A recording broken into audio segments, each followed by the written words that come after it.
Welcome all. In today's lesson, we're going to learn a new term known as mole ratios.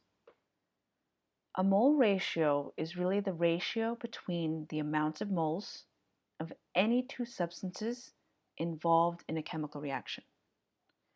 Now, a mole ratio question always starts with a balanced equation because you didn't know, but now you're going to learn that every coefficient that is in front of a formula actually represents the number of moles that are needed of that substance.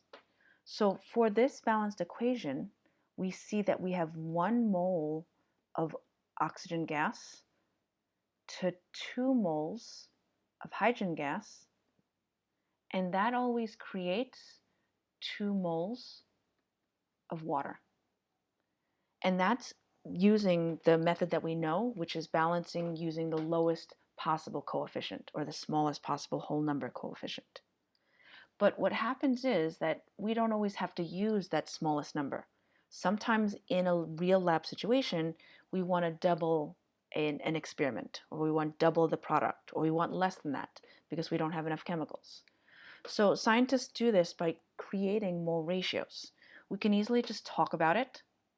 When we look at this balanced equation, which is a combustion reaction, we see that originally when balanced correctly using the smallest whole number integers, there are really 2 moles of C2H6, 7 moles of oxygen, which eventually yield 4 moles of carbon dioxide and 6 moles of water. And this is the original ratio, 2 to 7 to 4 to 6. Can't go wrong with that number because no matter what, we will always create that many moles of product using 2 moles of C2H6 and 7 moles of O2. But if a scientist wanted more than that, they wanted to double the experiment or do 2 experiments, they can easily double it. When you double the mole ratio, you now end up getting 4 moles of C2H6, 14 moles of oxygen gas, 8 moles of carbon dioxide, and then also 12 moles of water. We could easily go in the other direction as well. If a lab didn't have enough money and they needed to split the reaction, then we can also half the reaction or half the ratio. So we would actually need 2 moles, sorry, not 2 moles. We would have 1 mole of C2H6. Here we would have 3.5. It's half, and we don't normally use halves or partial amounts, but if a scientist had to, they would. Here we would have 2 moles of carbon dioxide, and then the water would turn into 6 moles when we need the product. So we can easily go up and down in these reactions. And it's just going to be a ratio that we're going to put together. So let's try some sample problems.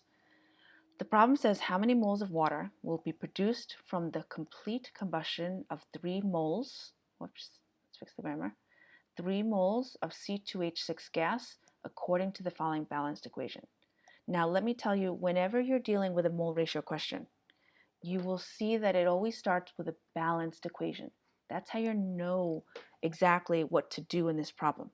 You're starting with a balanced equation. They're not going to force you to balance it, they're giving you something. And if we look at this carefully, when it's balanced, we see that there are 2 moles of C2H6, 7 moles of oxygen, 4 moles of carbon dioxide, and 6 moles of water. The same balanced equation we just saw. But now they're changing things. So the first thing to do when dealing with a mole ratio question is really, what is the original ratio?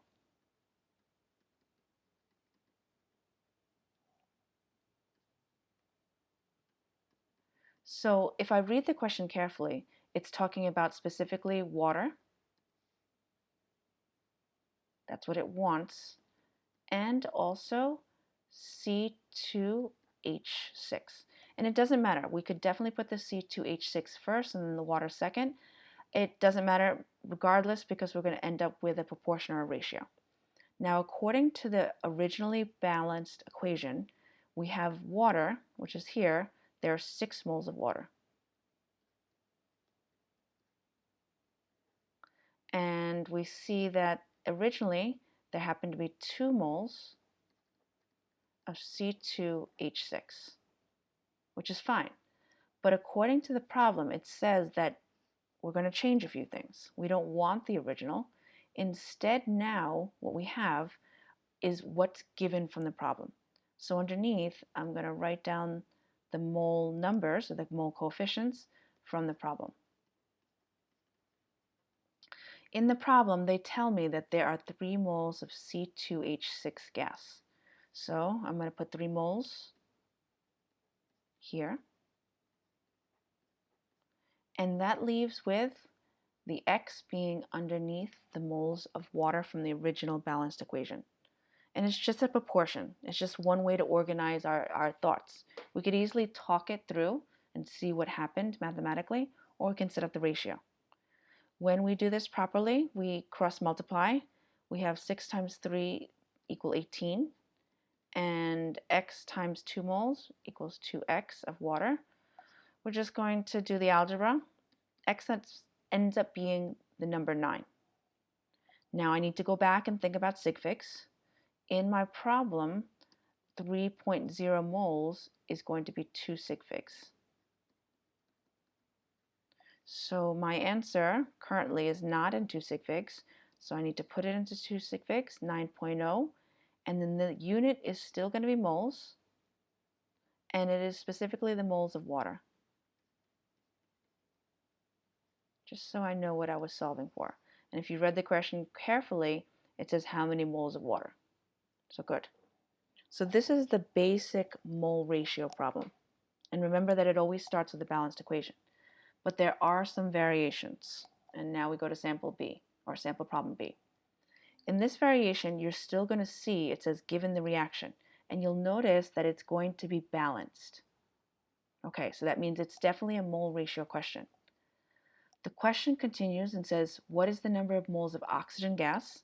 So that's my first substance that I need to look at, required to produce 509.63 grams of aluminum oxide. So that's the second substance I'm going to pay attention to. Now, in this question, the variation is they don't give you moles, they give you mass. So you're going to have to specifically do 2 things. The first thing you're going to have to do is you're going to have to change the mass to the number of moles to make it a basic mole problem. And they gave you a shortcut, and always take these shortcuts.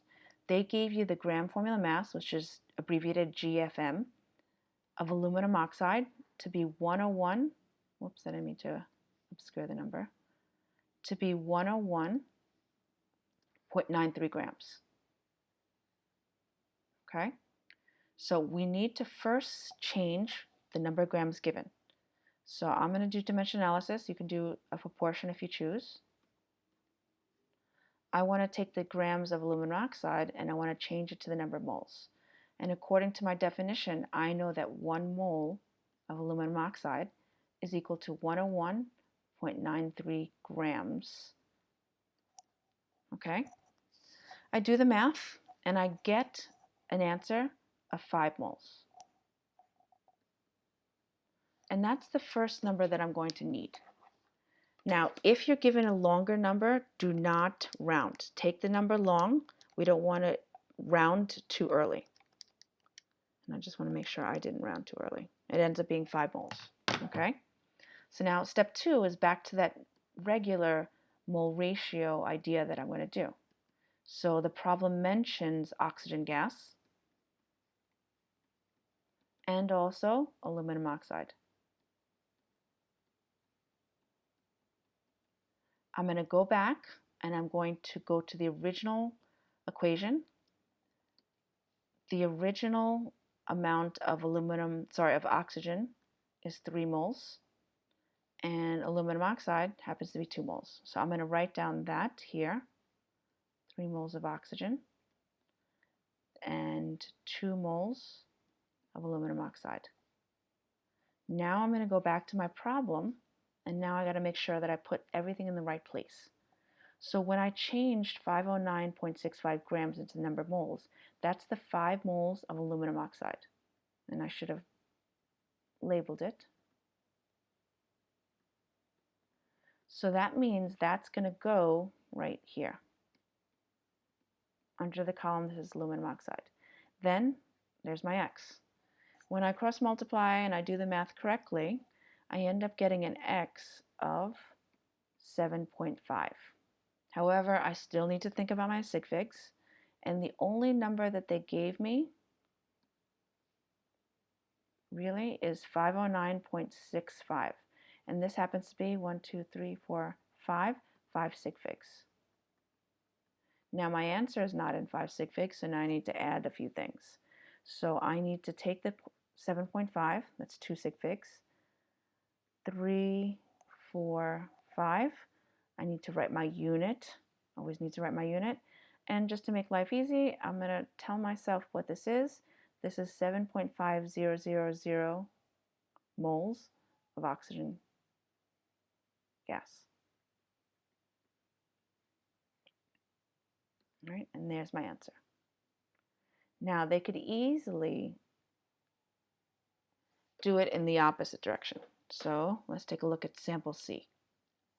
In sample C, I want to point out again, you know this is a mole ratio question because they give you a balanced equation. And it happens to be here. Tell you right off in the beginning. Okay?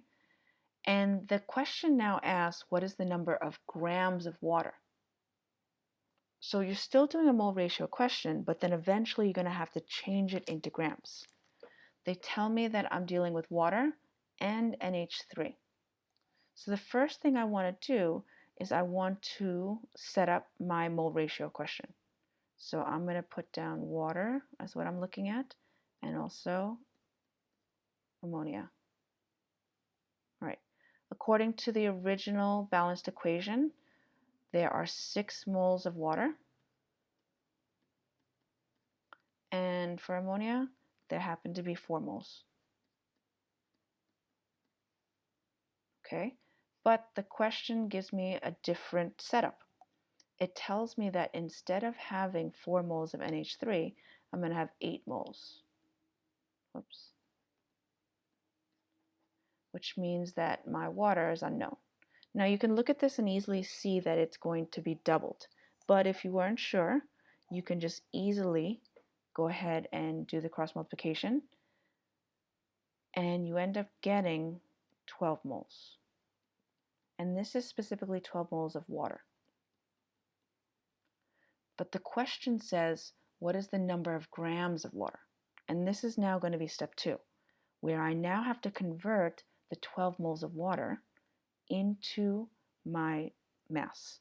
So step 2 is really convert the moles that we solve for into a mass that's given in grams. So because I'm relying on the definition of a mole in mass, that means I need to know the gram formula of water. Unfortunately, this question, they didn't give me the shortcut and actually do the math for me. So when we do this properly, the gram formula of water, gram formula mass of water, ends up being, when I add 2 hydrogens and 1 oxygen together, 17.99 grams. And I'm going to use that when I want to convert. I can set a proportion, or I can actually put in dimension analysis. It's up to you. This time I'll set up a proportion.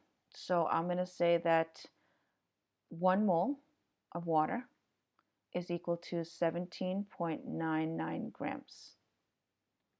However, I don't have 1 mole. I have 12 moles of water, and I don't know what the mass of that is. So by doing this, I'm going to cross multiply, and I end up getting my x to be 215.88 grams. Now I need to worry about sig figs, so when I look at my problem and I go back, I see that that number that's given in the problem is in 2 sig figs. So my answer must also be in 2 sig figs. I go 1, 2, and that 5 is my helper number. It's very large, so I have to round up. And I end up getting an answer of 220. And I'm not going to put a decimal. And then I'm going to write down the units. This is grams of water. Okay, so be aware you can be given a simple mole ratio question where you're just changing things or looking at things from mole to mole, or you might be given from mole to mass or mass to mole. All right, you're going to try some on your own, and I'll see you in the next lesson.